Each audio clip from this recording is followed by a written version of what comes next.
চা ছাড়া আমার জমে না। বইয়ের হাতে খাবো বলে বসে আছি।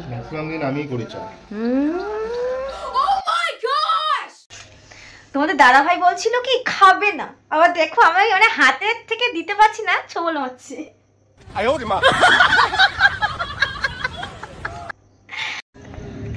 এখন দুজনে মিলে একটুখানি ঘুরু ঘুরু করতে যাচ্ছি।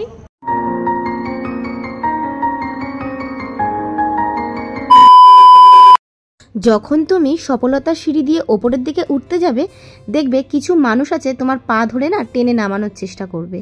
তো আমি কিন্তু তাদের জন্য কাটারি ইউজ করি, কারণ যখনই তারা আমার পাগুলো ধরে টানার চেষ্টা করে তখনই কিন্তু ওই কাটারি দিয়ে আমি তাদের হাতের আঙ্গুলগুলো একটা একটা করে ছেটে দিই।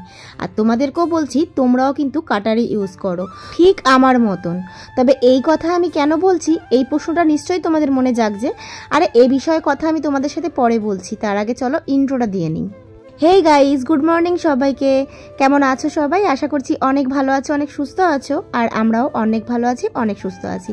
দীপশর্মী লাইফস্টাইলের নতুন একটা ভিডিওতে সবাইকে স্বাগত জানিয়ে সবাইকে সাথে নিয়ে নতুন একটা সকাল শুরু করলাম।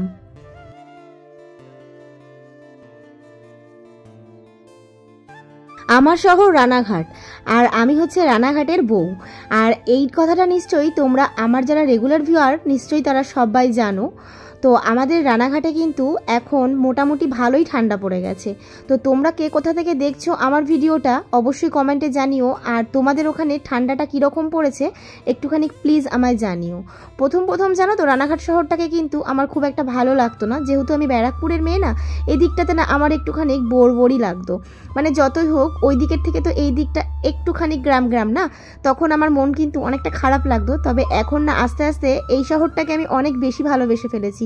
সত্যি বলতে ব্যারাকপুরের থেকেও এখন আমার এখানেই বেশি ভালো লাগে। দেখবে ব্যারাকপুরে গিয়ে কিন্তু আমি বেশি দিন থাকতে চাই না, এখানেই কিন্তু ফিরে আসি। জানি না এটা কেন হয়েছে, তবে সত্যি বলছি এই শহরটাকে কিন্তু আমি আস্তে আস্তে অনেক ভালোবেসে ফেলেছি। তো যাই হোক, চলো ব্লগে আসি। আর রানাঘাটে কিন্তু শীতকালে যেমন শীত আর গরমকালে ঠিক সেরকমই গরম। মানে গরমকালে প্রচণ্ড গরম আর শীতকালে কিন্তু প্রচণ্ড ঠান্ডা। তো এইভাবেই আর কি চলতে থাকে সারাটা বছর। আর এখন মোটামুটি অল্প অল্প শীত পড়েছে, মোটামুটি দেখো কাঁথাতেই আমাদের কাজ চলে যাচ্ছে। সে কারণে দেখো ওই পাতলা পাতলা দুটো কাঁথা নামিয়ে নিয়েছি, এগুলোই ইউজ করছি। আর ব্ল্যাঙ্কেট এখনও নামাইনি, তবে আশা করছি মানে খুব তাড়াতাড়ি নামিয়ে ফেলতে হবে, মানে একটা সপ্তাহের মধ্যেই হয়তো নামিয়ে ফেলতে হবে। তো কি বলবো, শীতকালে না দেখবে বিছানা গুছাতে কিন্তু অনেকটা টাইম লেগে যায়, কারণ এই কাঁথা গোছানো, মশারি গোছানো, বালিশ মানে হ্যাড্ডা ব্যাড্ডা নিয়ে সব কিছু মিলিয়ে কিন্তু অনেকটা সময় লেগে যায়। আর গরমকালে দেখবে না মশারি টানাতে হয় না কোনো কাঁথা ইউজ হয়, মানে বিছানাটা কিন্তু তাড়াতাড়ি গুছিয়ে ফেলা যায়। তো আর কি করব, তোমাদের সাথে বিছানা গোছাতে গোছাতে কিন্তু অনেক কথা শেয়ার করে ফেললাম। তো হয়তো জানি অনেকের বোর লাগে, এত বেশি কথা ভালো লাগে না, তবে কি করব বলো, তোমরা তো আমার বন্ধু, আমার পরিবারেরই মানে সদস্য। তোমাদের সাথে শেয়ার করবো না তো কার সাথে শেয়ার করবো, সেজন্য এত বেশি কথা বলে ফেলি। যাই হোক, ম্যানেজ করে ভিডিওটা দেখো। আর তারপর দেখো বিছানাটা চাদরটা কিন্তু আমি ঝেড়ে নিচ্ছি। আর ঝাড়ার সাথে সাথে দেখেছো কীরকম ধুলোবালি উঠছে, মানে চাদরটা না সত্যি বলতে নোংরাও হয়েছে। আর ঘরে তো আমাদের কাজ হচ্ছে তোমরা জানো, তো সব মিলিয়ে অনেক বেশি নোংরা হচ্ছে খুব তাড়াতাড়ি। বিছানায় চাদর পেতে আমি এক সপ্তাহ রাখতে পারছি না, তার মধ্যেই না পুরো একদম নোংরা হয়ে যাচ্ছে, সাদা হয়ে যাচ্ছে। আর এই চাদরটা আমি খুব তাড়াতাড়ি চেঞ্জ করবো, মানে পুরোপুরি একেবারে চেঞ্জ করবো, কারণ চাদরটার রঙটা না অনেকটা নষ্ট হয়ে গেছে। ঘরের কাজটা কমপ্লিট হয়ে গেলে এই চাদরটাকে আমি চেঞ্জ করে দেবো। যাই হোক, দেখো আমার কিন্তু বিছানা গোছানো পুরো কমপ্লিট। তো চলো এবার হচ্ছে চা করতে যাব, নিচে চা করে নিয়ে এসে তারপর আবার অন ক্যামেরা হচ্ছি।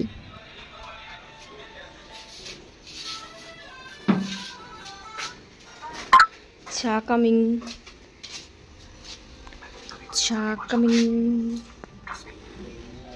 তাকাও একটু তাকাও, বলো বইয়ের হাতে চা ছাড়া তো আমার সকালটা জমে না। তো বলো, বইয়ের হাতে চা ছাড়া আমার জমে না। বইয়ের হাতে খাবো বলে বসে আছি। দেখলে কত বড় ঢপটা তোমাদের দাদাভাই মেরে দিল সকাল সকাল। ও নাকি প্রত্যেকদিন চা করে নিয়ে আসে। হ্যাঁ করে, তবে কিন্তু রেগুলার নয়, বেশিরভাগ দিন আমিই চা করে দিই আর ও মাঝে মধ্যে করে নিয়ে আসে। যাই হোক, এটা নিয়ে কিন্তু দুজনের মধ্যে সকালবেলা একচোট ঝগড়া গন্ডগোল হয়েই গেল। তারপর দেখো ওকে বললাম যে আমাকে বিস্কুট দাও, দেখো বিস্কুটটা নিয়েও এরকম ঝামেলা পাকাচ্ছে। যাই হোক, আমি তো কেড়ে নিয়ে নিলাম দেখলে। আর এই যে আমার হার্ড বিস্কুট দেখো শেষই হয়ে গেছে, অল্প কটা রয়েছে। আমিও কিন্তু এই হার্ড বিস্কুটগুলো এখন খাবো।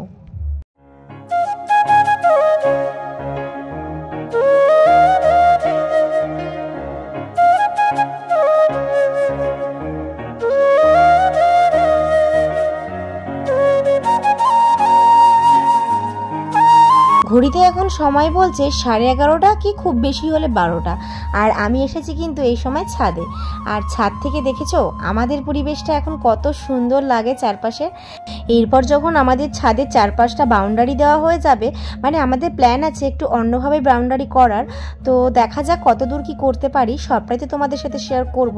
আশা করি তখন কিন্তু আমাদের বাড়ির পরিবেশটা ছাদ থেকে আরও বেশি সুন্দর লাগবে, তাই না? আর দেখেছো সূর্যি মামা কি সুন্দর টুকি টুকি খেলছে। তো এই মিষ্টি রোদে বসে শীতকালে কিন্তু কাচতে ভীষণ মজা লাগে, আমার তো বেশ লাগে। তোমাদের কেমন লাগে অবশ্যই কিন্তু কমেন্টে জানিও। তো সেজন্য ভাবলাম ছাদটা তো শুকিয়েই গেছে, তো ছাদটা আমি আগের দিনকে তোমাদের দাদাভাই আর আমি মিলে কিন্তু পরিষ্কার করেছিলাম, ঝাড় দিয়ে ভালো করে জল দিয়ে ধুইয়েছিলাম। তো ভাবলাম যে আজকে তাহলে আমি ছাদে বসেই কেচে ফেলি, তাহলে ছাদের জলটাও খেয়ে যাবে আর হচ্ছে আমার কাঁচাটাও হয়ে যাবে রোদে বসে, আর আমাকে কষ্ট করে উপরে টেনে টেনে নিয়ে আসতে হবে না, এখানেই আমি কেচে এখানেই মেলে দেবো। আর দেখো মানে যেখানে পাচ্ছি সেখানেই মেলছি, কারণ কি বলো তো, ওই যে বললাম আমাদের এখনও অবধি পাঁচিলগুলো করা হয়নি, তো পাঁচিলগুলো করা হলে একবারে আমরা এখন থেকে দড়ি টানানোর ব্যবস্থাটা করব, তখন আর কি সুবিধা হবে জামা কাপড় মেলতে। আর যতদিন না হচ্ছে ততদিন আপাতত এভাবেই চালাচ্ছি, তবে হবে খুব তাড়াতাড়ি, কারণ মিস্ত্রিরা ওই যে বললাম এখন কিছুদিন একটু ছুটিতে আছে, তো আবার কিছুদিন পরেই হয়তো কাজ শুরু করবে, আর তখনই কিন্তু এই কাজগুলো হবে, তো তোমাদের সাথে তো অবশ্যই শেয়ার করব। যাই হোক চলো এবার বলি ব্লগের শুরুতে এই ধরনের কথা আমি তোমাদেরকে কেন বললাম। জানো তো কিছু মানুষ আছে অন্যের ভালো না একদম সহ্য করতে পারে না, অন্যের উন্নতি দেখলে না তাদের যেন একদম কি বলবো ফেটে যায়।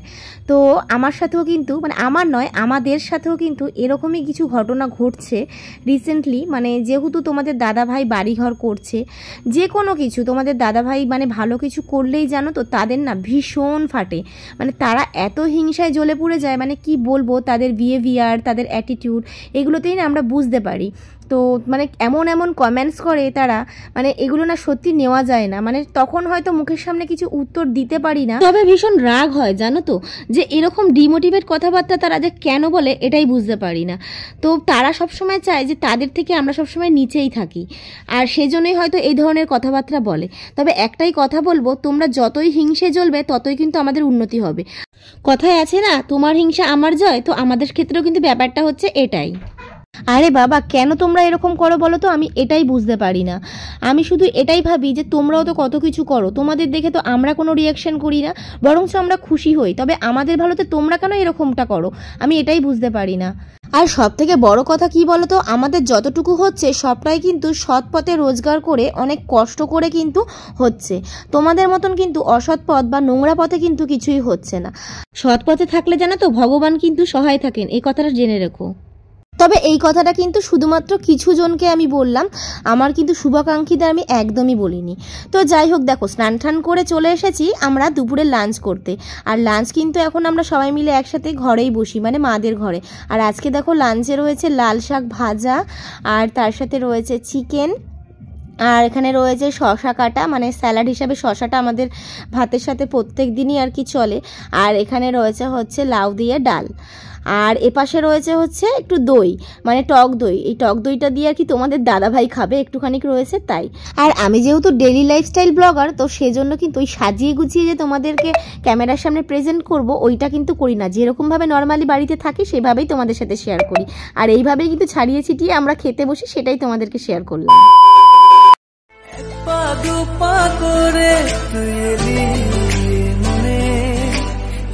খালি আমাকে ভালোবাসার মানে এক পা দু পা করে তুই এলি মনে, সে খালি আমাকে ভালোবাসার মানে সব। তো বন্ধুরা এখন এসেছিলাম হচ্ছে একটুখানি ছাদে, তো ওই ছাদটা তোমাদের দাদাভাই আর আমি মিলে কিন্তু পরিষ্কার করেছিলাম। তো পরিষ্কার করে এখন আমি রিলস বানাতে এসেছিলাম, বেশ কয়েকটা রিলস বানিয়েছি, আর এই যে আমার ক্যামেরাম্যান আমাকে রিলস বানিয়ে দিয়েছে অনেকগুলো রিলস বানিয়েছি। তো রিলসগুলো দেখতে হলে কিন্তু অবশ্যই আমার ইনস্টাগ্রামটা ফলো করতে হবে, ইনস্টাগ্রাম আইডিটা আমি এখানে শো করে দিচ্ছি, টুক করে যাও তাড়াতাড়ি ফলো করে নাও, আর আমার নতুন নতুন সুন্দর সুন্দর রিলস তোমরা দেখে নাও। আর এই দেখো এই যে শাড়িটা পরেছি এটা না বাইরে ছিল, তো এটাই পরলাম। কি বলো তো, এরকম ধরনের হালকা পাতলা সিম্পল শাড়ি আমার ভীষণ ভালো লাগে, কিন্তু মানে এখন একটু গলু গলু হয়ে গেছি, তো ওই জন্য শাড়িগুলোকে যতটা পারি আমি অ্যাভয়েড করি, কারণ ভালোও লাগে না, তোমাদের দাদাভাই পছন্দও করে না। বাট ভাবছি একটু রোগা হতে হবে, তাহলে এগুলো আমি আবার ক্যারি করতে পারবো। রোগা হবো, হ্যাঁ, জিমে ভর্তি হবো, হ্যাঁ। স্পন্ডিলাইটিসের রোগী ব্যায়াম দিয়েছে ডাক্তার, তাই করে না ওভাবে রোগা। তো যাই হোক, তোমাদের সাথে আপডেট এটাই দিলাম যে বিকেলবেলায় আসলাম একটুখানি রিলস বানাতে, তাই তোমাদের সাথে শেয়ার করলাম। তো এই হচ্ছে লুকিং, কেমন লাগছে অবশ্যই জানিও। A few moments later.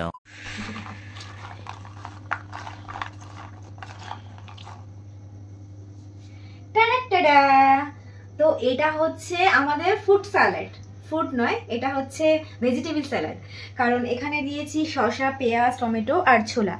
তো যেহেতু শীত পড়েছে, তো শীতের মধ্যে জানো তো এই সমস্ত স্যালাড খাওয়া কিন্তু অনেক দই ভালো। দিতে পারতা, টক দই। টক দই পাগল নাকি, সন্ধ্যাবেলা গিয়ে টক দই খাই? হেভি লাগতো। তাহলে তো ভাতের স্যালাডই হয়ে যেত। তুমি বোঝো না। কি বলতো, সন্ধ্যেবেলায় আমরা ঠিক করেছি, তোমাদের দাদা ভাই আর আমরা ঠিক করেছি যে আমরা এখন থেকে আজে বাজে জিনিস বা ভাজা পোড়া কিচ্ছু খাবো না। আমরা এখন থেকে সন্ধ্যেবেলায় এরকম ভাবে ছোলা দিয়ে সবকিছু দিয়ে মটর ফটর দিয়ে আমরা একদম স্যালাড বানিয়ে খাবো। এটা মুড়ি দিয়েও খেতে পারি বা এমনিও খাওয়া যাবে। এটা খেলে কি বলতো, খেতেও টেস্টি লাগবে, আবার মানে পেটের পক্ষেও খুব ভালো হবে, কারণ দুজনেই তো পেটের সমস্যায় ভুগি, তো সেই জন্য। তোমাদের দাদা ভাই বলছিল কি খাবে না, আবার দেখো আমি মানে হাতের থেকে দিতে পারছি না, ছোবল হচ্ছে। চলো খেয়ে নাও, এখন ঘড়িতে আর কি সময় বলছে ওই 6টা, তো এখন এটা খাবো, খেয়ে দিয়ে আমরা একটু বেরোবো। চলো খেয়ে বলো কেমন লাগছে, ফার্স্ট ট্রাই করছি। আমার হাতটা কেটে গেছে, কি জ্বালা করছে। ভালো লাগে, তোমরা কিন্তু ট্রাই করতে পারো, অবশ্যই ট্রাই করে দেখো। তোমরা যদি সন্ধ্যাবেলা না পারো, তোমরা দুপুরের দিকেও খেতে পারো, কি বলো, বিকেলের দিকে বসে বসে। তো আমাদের যেহেতু বিকেলে খেতে খেতে অনেকটা বেলা হয়ে যায়, 3টে বেজে যায়, সেই জন্য আমরা বিকেলে আর খাই না, সন্ধ্যাবেলায় খাই। ভালো লাগে, খেয়ে দেখো, আশা করি ভালো লাগবে। এখন দুজনে মিলে একটুখানি ঘুরু ঘুরু করতে যাচ্ছি। এই যে তোমাদের দাদা ভাই কাশ্মীর হয়ে গেছে, আসলে গাড়ি চালালে না ঠান্ডাটা লাগে। আর দেখো আমাদের এখানে কিরকম কুয়াশা, দেখেছো কত কুয়াশা পড়েছে। আসলে ঘুরতে যাব না, যাব হচ্ছে একটু মার্কেটে, দরকার আছে, কিছু কেনাকাটির আছে। কি কিনবো তোমাদের সাথে এসে অবশ্যই শেয়ার করবো। চলো সঙ্গে থাকো, ব্লগটা দেখো। দাও মার্কেট থেকে ফিরতে ফিরতে অনেকটা রাত হয়ে গেছিল, 9টা সাড়ে 9টা বেজে গেছিলো। তো অনেকটা লেট হয়ে যাবে বলে শ্বশুরমশাইকে ফোন করে বলেছিলাম যে একটুখানি ঘুগনি নিয়ে আসতে বাজার থেকে। তো সেই আর কি নিয়ে এসেছিলো, ঘুগনি নিয়ে এসেছিলো, আর আমি এসে রুটি বানিয়েছি। তো ওটা দিয়েই আর কি এখন আমাদের রাতের ডিনারটা হবে। চলে এসেছি রেডি শেডি হয়ে, একেবারে খাওয়া দাওয়া করে রাতের জন্য তৈরি হয়ে, মানে একদম ফ্রেশ হয়ে নিয়েছি, চুল টুল বেঁধে নিয়েছি, রাতের জন্য মুখের ক্রিম অ্যাপ্লাই করে নিয়েছি, আর সোয়েটারটা খুলবো শোয়ার আগে। যদিও বা আমাদের এখানে না ভীষণ ঠান্ডা পড়েছে, জানো তো। তোমাদের ওখানে কি ঠান্ডা পড়েছে কমেন্টে জানিও তো, কে কোথা থেকে ভিডিওটা দেখছো, কাদের ওখানে কোথায় কিরকম ঠান্ডা পড়েছে একটু জানিও। আমাদের রানাঘাটে কিন্তু ভালোই ঠান্ডা পড়ে গেছে, দেখো সোয়েটার নামিয়ে ফেলেছি, ভীষণ ঠান্ডা লাগছে। তো চলো খাওয়া দাওয়া তো করে আসলাম, তো তোমাদের সাথে শেয়ার করা হলো না যে আমরা মার্কেটে গিয়ে কি কি কিনলাম, তো ওগুলো একটু তোমাদের সাথে এক ঝলক শেয়ার করে দিই, তারপরে একদম গুড নাইট করে শুতে চলে যাবো। তো গেছিলাম একটু দরকারে, ওপারে একটু পার্সোনাল দরকারে গেছিলাম, আর আসার পথে অ্যাপেলোতে ঢুকেছিলাম। আমরা কেনাকাটা বেশিরভাগ সব অ্যাপেলো থেকেই করি যেহেতু, তো ওখান থেকেই আমরা সবকিছু এনেছি। তো ওই যে প্যাকেটটা সুন্দর করেছে এখন, না আগে তো ইয়ে প্যাকেট দিত। এই হচ্ছে কলগেট এনেছি, এটাও অ্যাপেলো থেকেই নিয়ে এসেছি, যদিও এটা কলগেট কোম্পানিরই। ঢেলে নিয়ে বড়লিন, শীত পড়েছে বুঝতেই পারছো। এই বড়লিনটা কি সাইজ কি ছোট করে দিয়েছে? হ্যাঁ সাইজ ছোট করে দিয়েছে বড়লিন, দেখো সরু পাতলা করে দিয়েছে, দেখো বড়লিন কিরকম ছোট করে দিয়েছে। বড়লিন কোম্পানি গরিব হয়ে যাচ্ছে।